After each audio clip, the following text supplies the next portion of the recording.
I read a story this week that I thought would be apropos, and I think really the sermon this morning is in music, and so just indulge me for a moment. There was on a rocky coastline where many ships were wrecked, a little life-saving station. Well, it really was just a little hut with a little boat anchored, but it had a faithful crew, a faithful number of folks who daily would come to the life-saving station and scan the horizon and scour the coastline for those who were lost, for those who might be struggling in the waves or on the rocks, for those who were wrecked and needed help.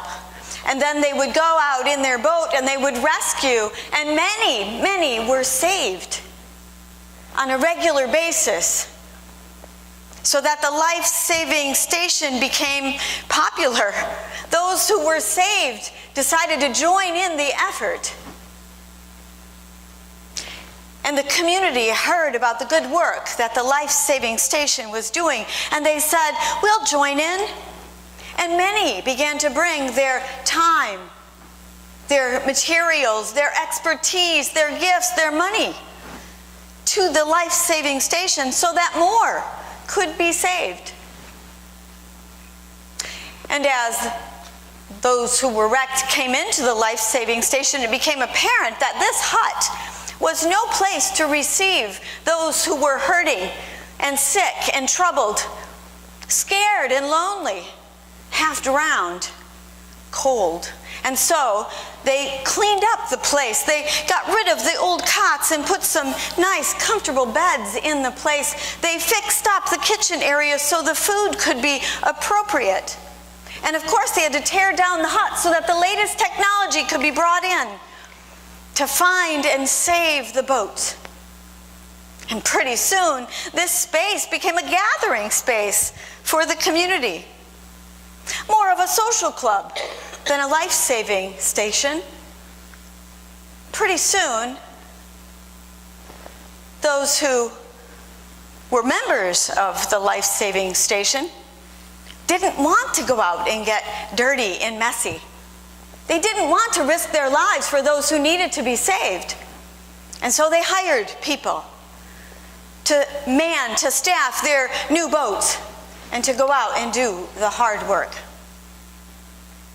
Well, as it happened, there was a large boat that was washed up on the shore, and those who were on the boat were nearly drowned. And when the boats went out and brought those cold, drowned, hurting people in,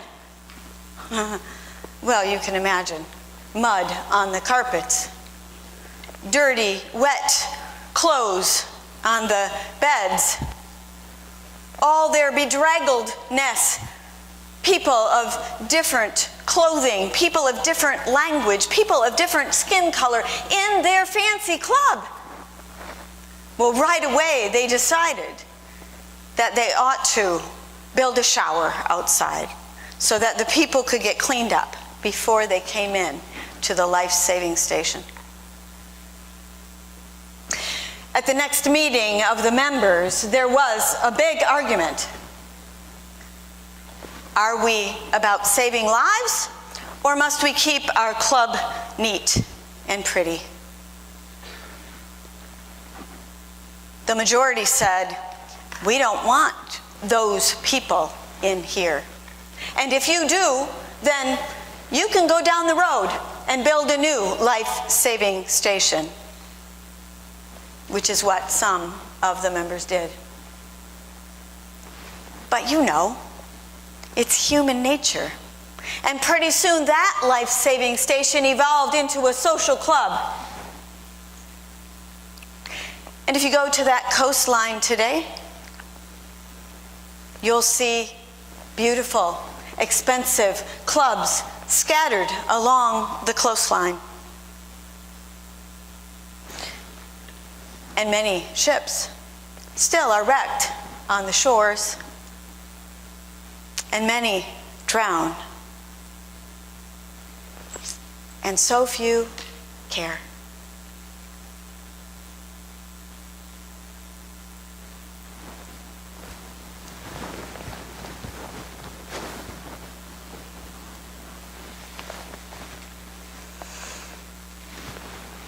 I suspect that you have been in one of those boats that is shipwrecked on the shore. Maybe not a boat, maybe a relationship. Maybe not washed up on the shore, maybe a job washed up and out. Maybe fighting an addiction that had you drowning. Maybe underwater financially. Maybe so afraid that you couldn't function. Maybe so embarrassed or ashamed that you couldn't go out in public. Sinking, drowning, dying, call it what you will. We've all been in that place at one time or another. And many of us attribute what happens next with the church.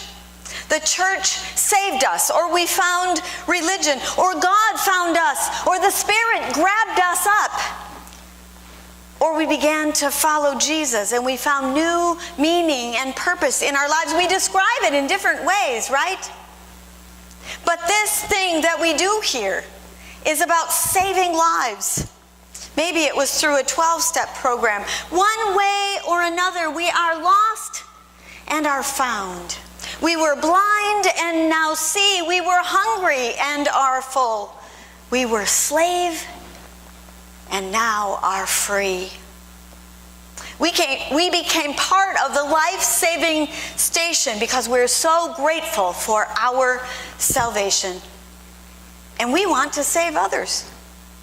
We want others to experience the same liberation that we have experienced. We want others to know God's unconditional love like we do. We want others to experience the meaning of a life that follows Jesus. We want to reach out and touch someone the same way we were touched. We want them to find what we found. We want to heal the sick and hurting. We want to give people the dignity and respect that they deserve. We want to overcome oppression and justice. That's why we're part of this life-saving station. We can't do it alone, so we join forces. We come together with our gifts and resources, the resources that God gives to bring healing and renewal and love and justice and peace into the world. We were underwater, drowning, and have been saved. That's the image of our baptism, right? We go under the water and we come up new beings, new creatures, perfect before God. Renewed, redeemed, saved, sanctified, born again. The old has gone, the new has come. We are new creatures through the power of God's love, born into new life with a new vision, a new ability to see the world, to see the lost and lonely, born into a new life with a new ability to hear the cries of the hurting and poor and to do something about their pain. And each time we hear or see, our hearts break. And we are reborn again to new and renewed priorities. But we all know what can happen, right? We become focused on the wrong priorities. We worry more about which instrument we use to accompany the singing in our worship than about joining our voices together in a chorus of celebration. We become more enamored with decorating our building, what's on the floors and the walls, than caring about how we treat those who are members of our community. We care so much for our stained glass windows that our life-saving station begins to function as a museum. We sometimes care more about what is arranged in the chancel than who's sitting in the seats. We get so unfocused. We care more about our own comfort and our own priorities and our own preferences than we do about those who need to be saved. And then we need to be reborn.